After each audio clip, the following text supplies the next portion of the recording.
You know Mims, the guy who sings the songs from the Heights? Mims, who sings This Is Why I'm Hot, I can't even speak it. Mims, who sings the song This Is Why I'm Hot, is from Washington Heights, New York. Smoothini the Ghetto Houdini is from Washington Heights, New York. The director of this film that should not be mentioned right now because it doesn't want to be mentioned is also from Washington Heights. And then This Is Why I'm Hot. I thought it was cooler in my mind. Nigga X about me, nigga X about me, nigga X about me, nigga X about me. I'm a hustler, I'm a hustler, homie. I'm a hustler, I'm a hustler, homie. Nigga X about me, nigga X about me. I'm a hustler, I'm a hustler, homie. I'm a hustler, I'm a hustler, homie. Nigga X about me, nigga X about me. I'm a hustler, I'm a hustler, homie. I'm a hustler.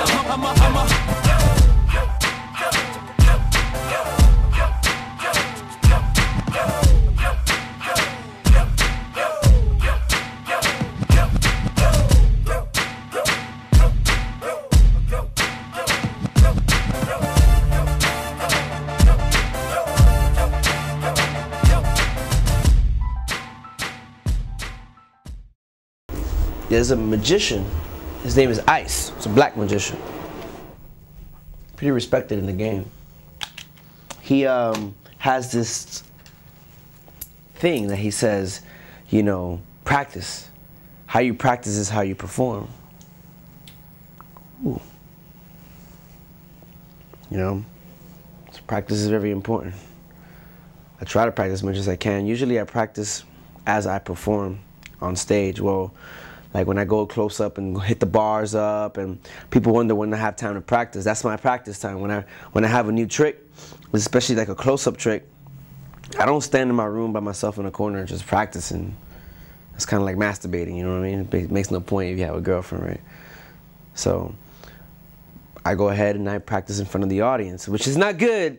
It's not a good thing, but I'd rather just practice it right then and there because I don't want to grab any bad habits from the magicians that either taught it to me or the books that I learned it from, you know. So I just practice it. It takes like about a year or two before one trick becomes your own and the jokes are polished and the timing is good.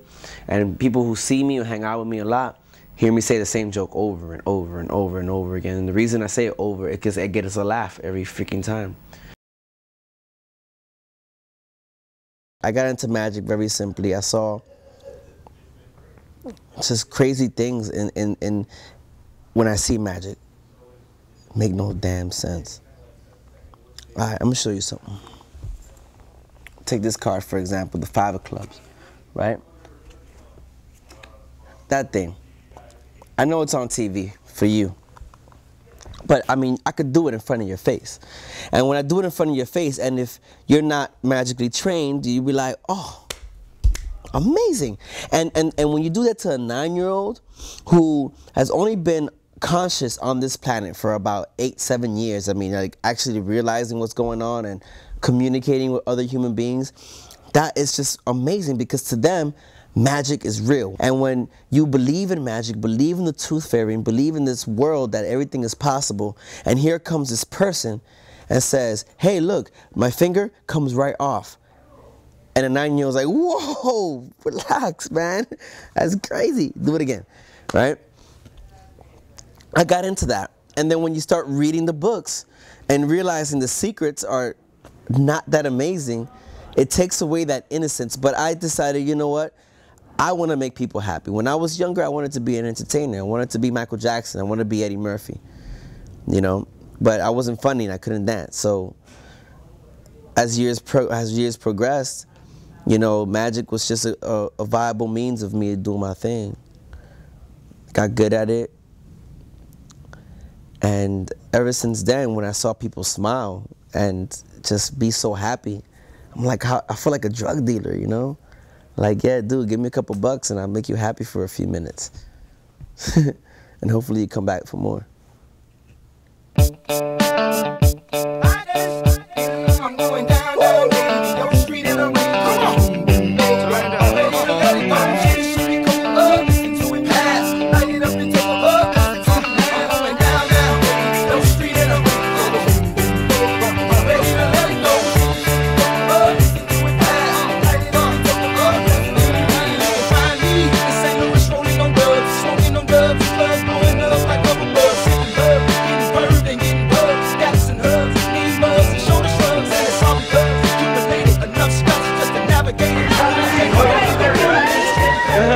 Can you give me money? Tim so greatly appreciate. Wait, but I want to take this out of your ear. I'm from the loop and I'm proud, but I'm back for the cause. I'm righteous above the law, play my style's raw. I'm going to back like Ty Shaw with the train and the diamond DVDs with a rubber hammer. My Thank you for donating to the United Negro Latino Drinking Fund. Yes. Money in the bank.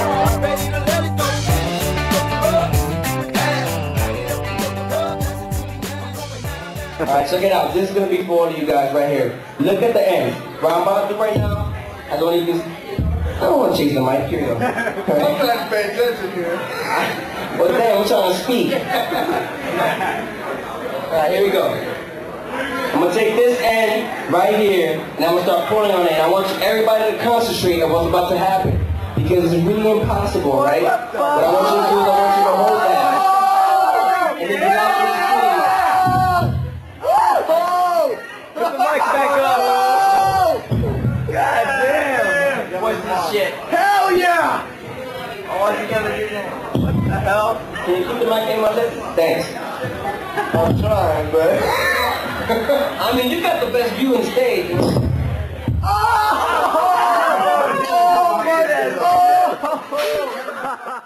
I did like about 5 or 6 performances this morning at Gigi's.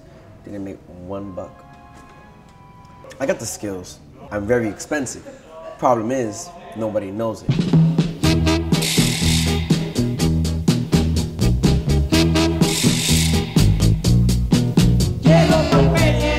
Es el tipo más fortachón.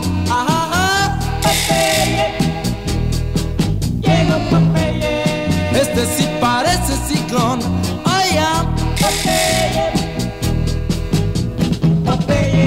Miren cómo quiere pelear.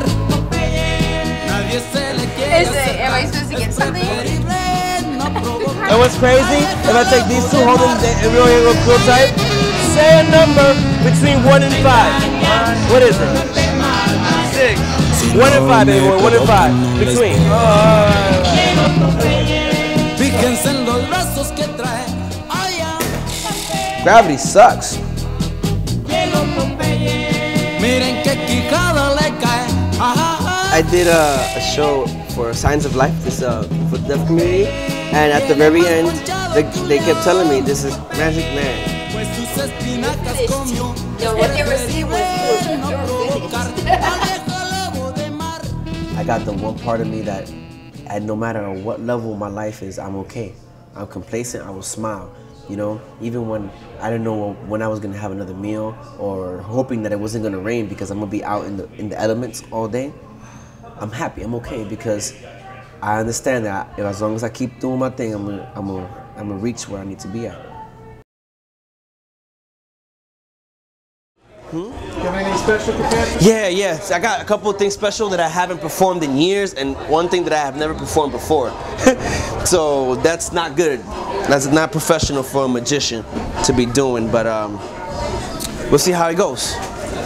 I grew up with a highly religious family, and I kept saying, nah, I don't need no Jesus, I don't need no God, because that ain't for me, you know what I'm saying? And especially when things are the really worst, I didn't want to say, now that it's bad, let me go kneel down and pray and be like, yes, dude, help me out. And then when everything is good, I was going to bounce back up. But one day I decided that I couldn't hold it no more, so I started praying after many, many, many years. And tell you what, I only prayed for one thing, which was faith, because I don't have it. I didn't have it, right? 2 days later, I got arrested. I'm like, oh, this sucks. And I was in there with the inmates and I had to, like, be brave, you know what I mean? And watch the soap and stuff. And which is all lies, because when it drops, I can just do magic and make it float up.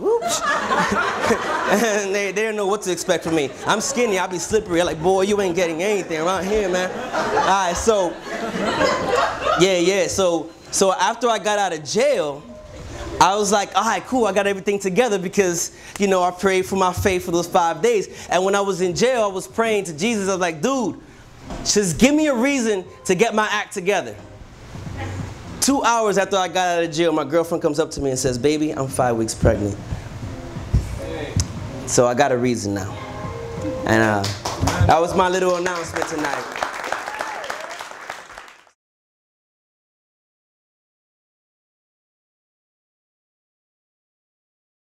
The baby stuff makes me freaking nervous like hell, man. You know, I'm 26 years old, living out of a motel room with my pregnant girlfriend. If I worked in a company, or if I still worked in the Marine Corps, or I was in the Bank of America or something, it wouldn't be that nerve-wracking because, you know, I can BS at work all day. You know, think about my baby and you know, handle the emails for my girl or whatever, but it ain't like that. I work for my damn self, so I can't be lazy. I wanna not tell the baby that I'm a magician. I wanna hide the fact. It's like the baby's like 12 or 9, or 9 through 12. As long as I can't keep it hidden that I'm a Jedi, you know? It would be so cool. Like, the baby grows up and has this image of who their father is. And then one day, you know, he's like, oh, yeah, hey, Dad, what's up? I'm like, hey, what's going on, kid? And I want to sit you down. I want to show you something. No. The scenario that I was imagining is even better. I'm just chilling at home, you know what I mean? Just watching movies. And then the kid comes up to me, hey, he's like, Dad, or Poppy, whatever the hell the kid wants to call me. I'm like, what up? He's like, let me show you something. I got a cool magic trick. And I'm like, oh, do you? And then the kid does his magic trick for me, and I'm like, aha, but have you seen this? And I go, bam, dove, fire. And then the kid freaks out like, oh my God, Dad, you rock. And I'm like, yeah. And like, yeah, and the kid is like forever like, hey, go puke. Yeah. Are you really gonna puke, baby? Hello? I wish I was a little bit taller. I wish I was a baller. I wish I had a girl who looked good, I would call her. Wish I had a rabbit in a hat with a bat and a 6'4" baller. I wish I was. What if I was a fucking like model or some shit and I was doing all this shit and then all these guys want to come up and be all right in front of your face? Yes, you would. As I can scheme a ways to make her mine. Cause I know she's living fat. Her boyfriend's tall and he plays. With everything I'm going through, that's the last thing I need to fucking put up with. I'm always last and acting in some bitches never picked it off. So I just lean up on the wall or sit up in the bleachers with the rest of the girls who came to watch they man ball. This magic shit, my career, is gonna kill my relationship. I know. I predict it right now. It's gonna kill it. We're in a hospital for talking that mess. I confess it's a shame when you live in a city. Knowing about my magic and everything, why in the hell would you get involved with me? Knowing everything that's involved, it's a lot more bad than good, I think. You know my philosophy in life. I'd rather smile than frown, you know. Still, girl, it's a lot of nonsense that you're dealing with. That if you was with a different guy, you wouldn't have to go through all this. You know? Yeah, but I might have to go through other stuff. I think you're the bravest person out of all of them. More braver than me because you're involved with me at one of my lowest points with a baby on the way, and you're like walking around like it's cool, like yeah, whatever, it's gonna be alright. You know, when I'm worried day to day, death, like my heart is about to die. It's just like, oh my God, if I don't do my thing today, I can't feed my girl, you know what I'm saying, my baby. So I mean, how the hell do you stay so calm? How do you stay so calm?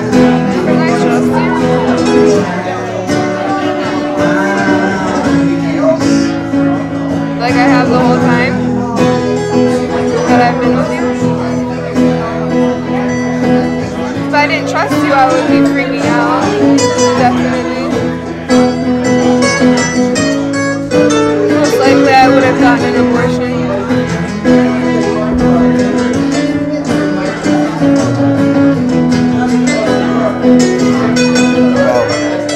I already told you the baby's gonna be more. The baby's gonna be okay. We're the ones that are gonna have to struggle.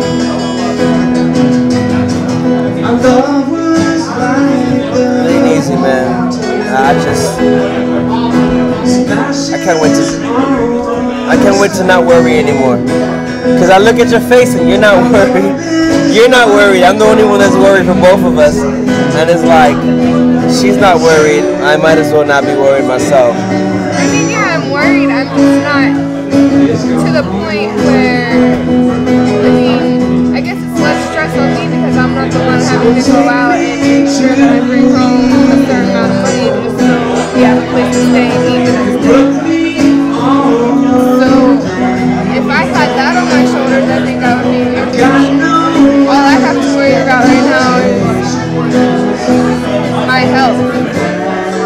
And whether or not you can get the card right. I tell you what, every time you do that, that gives me an extra $6, $7 in my pocket. Really, it does. It's an added advantage that other people don't have. I love you though, I really do.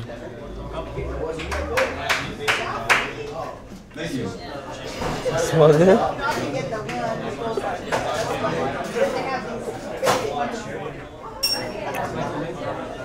Let's be alright. I know I could get a lot of criticism about me and her relationship. It's not right. But I really love her. It's been crazy.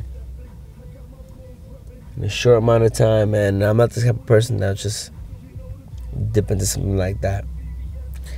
Who I am? I'm just a person trying to follow my dream. And my dream is called XXI. It's called about creating a business for myself, a dynasty that's gonna start. And it's gonna be me, my friends, all equal. Nobody better, nobody less, nobody higher. Just all of us sitting on this fucking massive table, and all of us looking at each other like, yeah, we did it. Let's control our estates. Let's do this thing so we can live alright. No more of this nonsense. That's what I dream about. And I think this magic is gonna be that thing that's gonna just allow it to take it to that next level.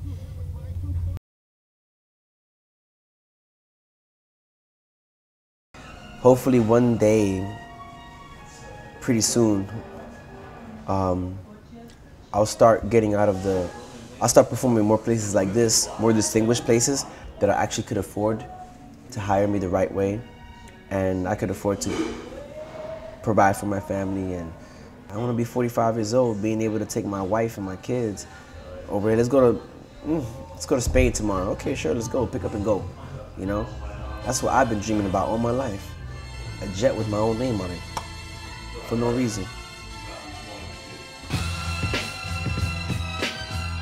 You always gotta be a true hustler, no matter how much money you make, you know what I mean? And the sign of a true hustler is when you go into the mall to steal cologne. 16 men on a dead man's chest. Your host this evening, Mr. H.O.T. And I yet you get splashed with the tech.